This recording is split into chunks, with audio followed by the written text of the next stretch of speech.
Welcome everyone once again to our solar photovoltaic course. If you recall, so far we have introduced the concept of PN junction silicon solar cell.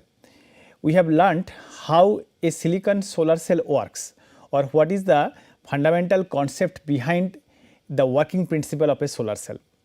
In this concept, we have also introduced the idea of some parameters related to the solar cell, like we have learnt what is short circuit current, what is open circuit voltage, what is fill factor, and how to calculate the efficiency based on these parameters. Now, these are all we can say about some fundamental aspect of the devices, but the next important question is how to make this kind of devices. Now, if we look closely, the heart of all of this device is silicon material. So, in week 3 module 2 lecture, we will learn about how silicon is processed to make silicon solar cell. It is worthwhile to mention that the first silicon solar cell was developed in 1953.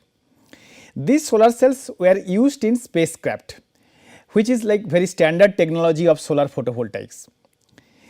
This solar cells technology has led over the time, and development to supply cells for communication satellites and other spacecraft was one of the important application of these solar cells.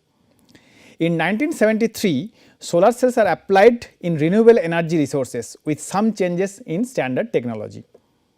Like it is said that Rome was not built in a single day. Similarly, the revolution in the photovoltaics industry has went through several phases. Based on that, we can classify the solar cell technology as first generation solar cell, second generation solar cell or third generation solar cell. We have learned previously by first generation solar cell we mean single crystal silicon solar cell, which are ultra pure silicon and the cost is very high and efficiency is also very high. Now, next is second generation solar cell. By second generation solar cell we mean amorphous silicon solar cell. Now, this solar cell has crystallinity less than the crystalline silicon solar cell, but their efficiency is little bit lower and cost is at the same time lower than the first generation solar cell. Now, the third generation solar cells mainly they have been paved by the discovery of new materials like organic materials. So, by third generation solar cell we mean organic solar cells, dye sensitized solar cells, perovskite solar cells, etc. Even today we coined this word fourth generation solar cell. So, what we mean there mainly the tandem solar cell and organic inorganic solar cell, hybrid solar cells.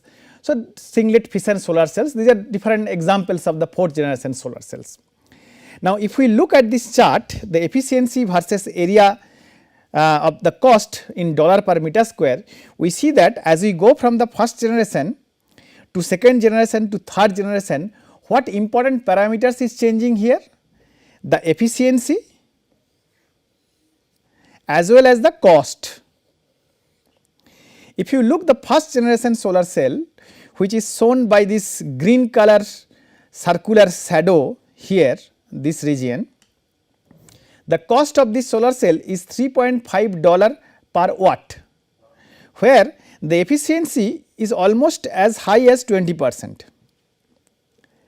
Now, if you go to second generation solar cell, which is amorphous silicon solar cell, that we represent here by yellow color circular shaded region, and the cost here is $1 per watt. So, obviously, the cost is lower than the first generation solar cell, but the efficiency, if we draw a line, it will hit at the y axis or the efficiency axis somewhat around here. So, efficiency is somewhat between 12% to 15%, that is lower than the first generation solar cell. Now, as we go further, we come to third generation solar cell.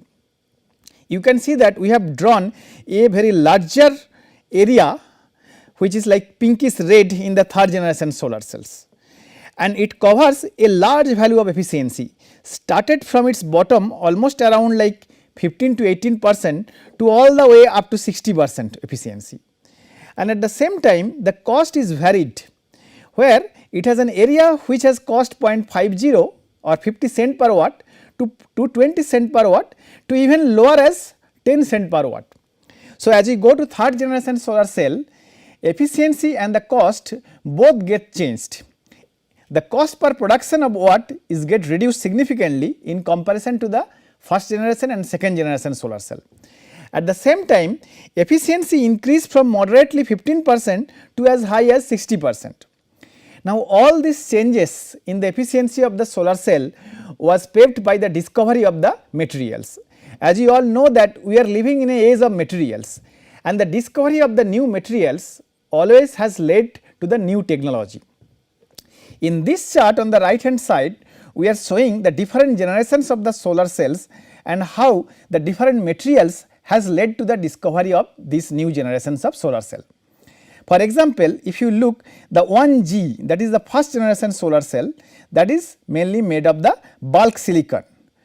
So, this one. So, this is mainly the crystalline silicon. Then we have second generation solar cell, which is the thin film solar cell, which mainly includes amorphous silicon solar cell or even some 6 base solar cell. Then finally, we got this third generation solar cell. On the left hand side, we are showing some materials. What are these materials? They are mainly engineered carbon nanomaterials like graphene, like carbon nanotubes. Similarly, we have metal oxide like zinc oxide, we have quantum dot, we have titanium dioxide, we have moly oxide or vanadium oxide. Similarly, we have metal nanoparticles or metal nanoclusters. So, these are all new materials which have been discovered successively. As these new materials were discovered, new kinds of solar cell also came into the market, and those are example of a third generation solar cell. For example, dye sensitized solar cell or in brief DSSE. So, D stands for dye, S for sensitize, this S for solar and C for cells. This dye sensitized solar cells or sensitized solar cells, as the name suggests, is made out of a semiconductor and a sensitizer or dye molecule. Now, there are different molecules which can act as a dye. We will learn in detail in the future classes what is the basic principle behind this dye sensitized solar cell and how to construct a dye sensitized solar cells. Similarly, we have organic photovoltaic solar cell. Now, as you can see that these solar cells are flexible. In contrast to the silicon solar cell which is not flexible, we have organic PV which is flexible. So, that means we can put it on any substrate. We can put it on our bag, we can put it on our rooftop which has an arbitrary geometry, for example, any kind of surface. And then finally, we have the fourth generation solar cells. These are the photovoltaics with the organic inorganic hybrid like zinc oxide, which is an inorganic compound, and then P3HT, it stands for poly 3 hexyl thiophene. This is a conjugated polymer. This polymer is used to make organic solar cell, but when you put the inorganic oxide with the organic polymer, then you get a hybrid solar cell. Similarly, you have photovoltaics with carbon nanotubes and quantum dot. You have organic photovoltaics with plasmonic nanoparticle. Some nanoparticle shows plasmonic effect or surface plasmon effect. So, if we use that effect to construct a solar cell, we get plasmonic solar cells. Based on that, we can construct different kind of solar cell. So, as the new and new materials has been discovered, new and new different kinds of solar cell has been came into the market. At the top, at the bottom right corner, we are showing an organic solar cell, and as you can see that we have kept it between our hands. So, that means these solar cells are flexible, or this solar cell is made on a flexible substrate like flexible PET coated glass substrate. So, the advantage is that we can put it on any substrate, but some of the disadvantage is that the processing of this solar cell, like if the processing of the material involves high temperature, then we cannot do it on a flexible substrate, because while you heat the flexible substrate, that can melt, because the organic materials melt at lower temperatures usually. Now, this master chart from National Renewable Energy Laboratory at USA showing the efficiency revolution of different kind of solar cell over the years. This chart you will see in almost all kind of solar photovoltaics related lectures. Today, we will learn how to read this chart. On the y axis of this chart is the efficiency in percentage, and the x axis, as you can see, the years are showing or the time is showing. So, it is showing the different generations of the solar cells with the different colors, and very close to the line there are different places name is shown here like Georgia Tech, and then this NREL. These are the corresponding lab where these solar cells were discovered, and mainly the labs which are working on this kind of solar cell. For example, if we start with multi junction solar cell or single junction gallium arsenide solar cell, this is shown by this single crystal solar cell by the open triangle. Now, we look for the open triangle here, where we can find out the open triangle. If you look in this diagram, you have to look where have been represented by the open triangle. So, that is this curve. So, this pink color curve is started and showing the single crystal silicon solar cell. Or even if I take this one, which have been started at 1976 or 1977, and it goes all the way from here, and it is still going until this point. And you can see some of the pioneering work was done by IBM at T.J. Watson Research Laboratory, and then finally it has been worked on different laboratories going to the like IBM and also like Samsung Electronics. And what is happening, if you look closely to this graph, the efficiency started from 20% or 22%, and if you follow this graph starting from here, if you follow this line, it goes until this point where the Panasonic is working on it. Now, you see that the efficiency corresponding to this line is 26% or 27%.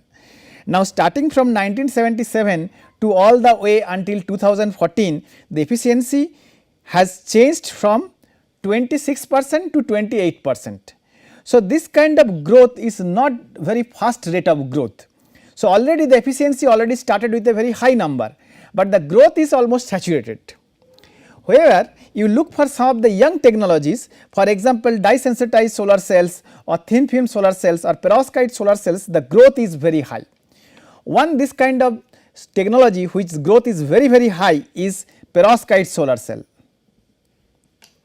Now, in this particular diagram, we are showing the perovskite solar cell by this solid yellow circle, and you see that this technology has been started somewhat around here 2013, and within 5 years time, somewhat around 2015 or 16, starting from a decent 14% efficiency, the efficiency reached to almost 20%. More precisely, the perovskite solar cell has started with a very decent efficiency of 3.8%, and only within 5 years of research, the efficiency has reached as high as 22%, and even nowadays the efficiency as high as 23% has also reached. So, this efficiency number is almost same as silicon solar cell, but this growth has happened in a very short amount of time. That is why this kind of perovskite material has reached the attention of many scientific community, and there are a lot of research is going on this perovskite solar cell. We can take different example like 6 solar cells or cadmium telluride quantum dot based solar cells. So, like here quantum dot based solar cell was as early as 1976, and starting from here it goes all the way until 2014. This curve is showing until 2016, 2014 until number, 2015 until number we are showing in this curve, and efficiency is to 20%. So, this master chart plot the efficiency of all different kind of solar cell over the years and the corresponding lab which is involved in the research of these solar cells. So, we now learned how to read this curve. Now, the next important questions in this context is that how to make these solar cells. Now, as we have learned, there are 3 different generations of the solar cell: first generation solar cell, second generation solar cell, and third generation solar cell. Now, first generation solar cells are mainly single crystal silicon solar cell. It is important to mention that the single crystal silicon solar cell is very costly to produce because their processing is very complex. We will learn today about the standard technology behind fabrication of the single crystal silicon solar cell. But before making a single crystal silicon solar cell, we have to make a single crystal silicon, and single crystal silicon is made from the sand. Starting from the sand, how we can make a single crystal silicon, that we will learn here today. There are several methods or several steps involved here. The first step is reduction of the sand to metallurgical grade silicon. The second stage is purification of metallurgical grade silicon to semiconductor grade silicon. Now, this semiconductor grade silicon is highly pure, 99%, 999999%. So, there are 0.6 decimal after the point value. That much purity is needed to make a chip based silicon or semiconductor grade silicon. Now, the silicon which we usually get by the purification or by heating the sand, that is not as pure as this semiconductor grade silicon. That has a purity of 99% even after doing different process, and that kind of silicon is called metallurgical silicon, and metallurgical grade silicon has to be further purified to get a semiconductor grade silicon. Now, the third process is that conversion of the semiconductor grade silicon to single crystal silicon wafers. So, next once we get a semiconductor grade silicon, then we have to take that semiconductor grade silicon to make a single crystal silicon wafer. Now, when we have silicon wafer, then the fourth stage is that processing of single crystal silicon wafer into silicon solar cells. So, these silicon wafers are then assembled to make a silicon solar cell. And finally, when we have too many solar cell, we arrange them in series or in parallel to make a solar module, which we use in our practical life. Now, we will learn each of these step one by one. So, the first step is reduction of the sand to metallurgical grade silicon. In this block diagram, we are trying to show the whole process involved starting from the sand or silicon dioxide to make a single crystal silicon. As you can say here that sand, or which is quartzite or silicon dioxide, is the main source of silicon. This sand usually is reduced in a high temperature arc furnace in the presence of carbon, and then we make it metallurgical grade silicon. This metallurgical grade silicon is further reacted to hydrochloric acid to make this liquid chlorosilane. This chlorosilane is further distilled to make a high purity SiHCl3, and this SiHCl3 is reduced in the presence of the hydrogen at high temperature at 900 degrees Celsius to make polycrystalline silicon. So, this polycrystalline silicon has to be needed further purified to get a single crystal silicon, and this has achieved by heating it at high temperature 1500 degrees centigrade, and then also using some more further purification to get a single crystal silicon.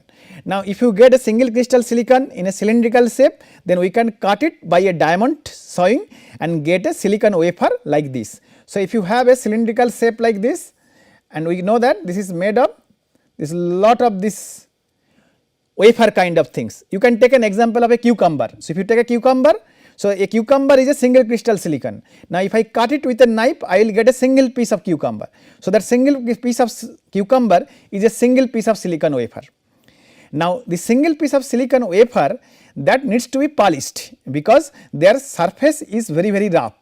So, after doing the proper polishing, we get a polished wafer, and this polished wafer is an intrinsic silicon.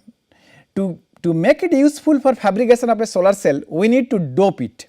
So, as you have learnt earlier that we can dope this silicon either by using a p-doped material or by an n-doping material. So, we can put either an acceptor impurity like boron to get a p-doped material, or we can put a donor impurity like aluminum to get a n-doped material. Once we get different doping of this silicon, then we assemble them together to get a silicon solar cell. The first stage is that sand to metallurgical grade silicon. Silicon is the second most abundant element in the earth crust, and that is why although the first technology of the photovoltaic started with the gallium arsenide, rather it is switched to silicon because silicon is very abundant. The source material for the extraction of the silicon is silicon dioxide, that is the major constituent of the sand. So, sand has silicon dioxide. So, nowadays there are a lot of different other materials like some biological materials also which people are using to extract the silicon, but commonly for an industrial process the silicon is obtained from the sand which contains silicon dioxide. Now, we will extract the silicon by reducing the crystalline form of the silicon dioxide in a large arc furnace. Arc furnace is a furnace which is made in such a way that we can heat any substrate at very high temperature. Now, the silicon dioxide and the carbon which are heated together in the arc furnace, and silicon dioxide is reduced in the presence of carbon, and we use at very high temperature as high as 1600 degrees Celsius. So, what will happen? Let us take a look at that. So, this is a very giant reactor. This arc furnace is a very giant reactor. So, we put the quartzites, which is like silicon dioxide, coal, coke and wood chips, they are source of the carbon together in this arc furnace. You can see this is a very large arc furnace is here, and what will happen? There are different temperature regions are there. We can heat it at 1500 degrees centigrade. So, from silicon carbide we can get the silicon carbide plus silicon dioxide, they can react each other to make silicon, SiO and carbon monoxide. Now, the silicon oxide or SiO, they are reduced by the carbon to get a silicon carbide and carbon monoxide.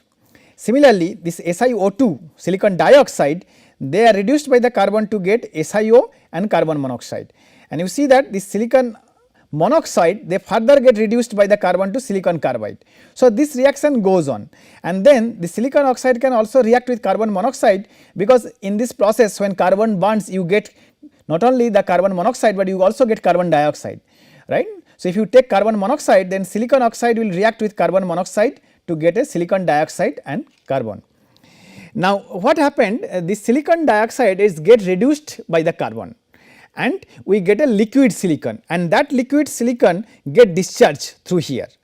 So, the silicon dioxide and silicon carbide, they react to make a silica, silicon monoxide and carbon monoxide. Now, the silica or the silicon, this forms a liquid silicon, and that comes from the bottom of this chamber, and the discharge is collected from here. Now, the other gaseous form of the byproduct like silicon monoxide, carbon monoxide, and also we get some water vapor in this process, they go from the top. So, this gaseous product is collected from the top, and from the bottom we get the liquid silicon. Now, we have a liquid silicon, you can call it as a metallurgical grade silicon. Metallurgical grade silicon, in brief we give the name Mg silicon. So, Mg stands for metallurgical grade silicon. Now, metallurgical grade silicon is produced in the furnace by carbon in the form of mixture of wood chips, coke and coal. So, what reaction they follow? So, silicon carbide, or if I write it also as a silicon oxide plus carbon is equal to silicon plus carbon dioxide, or if I get silicon carbide, if it reacts with carbon, so you will get silicon plus carbon dioxide. Now, both these things like silicon carbide, they are solid, silicon dioxide, this is a solid. Who is the source of that? Sand. Now, what we are reacting with? We are reacting with carbon. Where this carbon is coming? We are adding this carbon in the arc furnace, and this reaction is happening at a high temperature, and here the carbon is also solid. And what we are getting from this reaction? We are getting silicon, which is L, L stands for liquid, and carbon dioxide, which is G, G stands for gas. So, once we react the silicon carbide or silicon dioxide with carbon, so they get reduced by the carbon, and we get the liquid form of the silicon and some gaseous form of carbon dioxide. So, the symbol here, the S, L and G, they stands for solid, liquid and gas respectively. Silicon is produced in the form of liquid. This liquid silicon is nothing but the metallurgical grade silicon. It settles at the bottom of the furnace from where it is drawn out of the furnace. So, in the first step of the reaction, first we start with the sand which contains silicon dioxide. Now, silicon dioxide is reduced in the presence of the carbon at very high temperature as high as 1600 degrees centigrade, and what we get, it called liquid silicon, which we call as a metallurgical grade silicon, and some gaseous product. Now, this metallurgical grade silicon, this is not very pure, we need to further purify it to make a device or any chip. Then silicon is periodically poured from the furnace and blown with oxygen and chlorine mixture to further purify it. So, whatever the liquid silicon we collect from the furnace, that we blow with oxygen and chlorine. So, what will happen? So, this liquid silicon can react with oxygen or chlorine, and whatever the impurity, the oxygen and chlorine can get rid out of that. Next, it is poured in a shallow troughs where it solidifies and subsequently broken into chunks. So, then we put it in a shallow traps. So, because of the volume confinement, so it got solidified and then it is broken into some smaller chunks. Although metallurgical grade silicon is 98% pure and contains less impurity, these types of impurity is not good for making device. So, if we really wanted to make some solar cell device, we have to further purify this to make a very pure grade silicon, 99.99% grade silicon. How we can achieve that? We will learn in the next stage. Now, let us have a look at what is the typical concentration of impurities in a metallurgical grade silicon. Now, it is worthwhile to mention that although the metallurgical grade silicon is not very useful for the so called semiconductor industry, especially the chip based industry or solar cell device industry, but this metallurgical grade silicon has a lot of different other use, especially in metallurgical engineering. This silicon is used a lot. Now, it contains impurities like aluminum, boron, chromium, iron, manganese, nickel, phosphorus, titanium, etc. Now, aluminum has a very high amount in this thing. The concentration range is showing in parts per million ppm. So, the aluminum concentration in metallurgical silicon is quite high, 1500 to 4000 ppm, whereas the iron contents is also very high, 2000 to 3000 ppm. Now, the next important concentration for the impurity is titanium, which is 160 to 250, and also there are bromine, there are chromium, there are manganese, nickel, phosphorus and vanadium. So, this impurity are good if you wanted to make some kind of product which is based on the impurity, like some kind of steel or some kind of metallurgical grade material using this silicon. But because of the presence of this aluminum, boron and iron, this will be not be good to make electronic circuit. So, we need to get rid of this aluminum, boron and chromium to make a pure grade silicon. 1 million metric tons of the metallurgical grade silicon are produced globally each year. So, the production is very large, 1 million metric tons, and this number is increasing every year. Metallurgical grade silicon, as we just mentioned, it is used in steel and aluminum industry. So, in the steel industry, basically there are different forms or different kind of steel with different brittleness or different mechanical rigidity of the steel is needed. For that we use different form of the metallurgical grade silicon. The total processing energy requirement are acceptable. This results that the metallurgical grade silicon is inexpensive. And similarly, since we have to make the steel in a large amount, the processing of the metallurgical grade silicon should be inexpensive, and this process requires the less amount of cost comparison to the making a final very pure single crystal silicon. Now, it is 98% pure, but still there are some major impurities like iron and aluminum. So, as you just mentioned, we cannot make an electronics devices out of it, and we have to further purify it to make a pure silicon semiconductor. So, today we will learn until this. In the next class, we will see that how this silicon is used to make purified silicon and to fabricate a solar cell. Thank you.